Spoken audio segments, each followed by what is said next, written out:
You ask Tiger to solve. This deals with linear equations with one unknown. The final result is x equals 2. Let's solve it step by step. Simplify the expression. Simplify the arithmetic.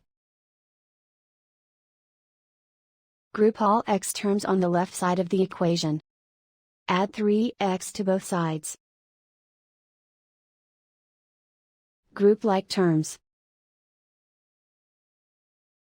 Simplify the arithmetic. Group like terms. Simplify the arithmetic. Group all constants on the right side of the equation. Subtract 6 from both sides. Simplify the arithmetic.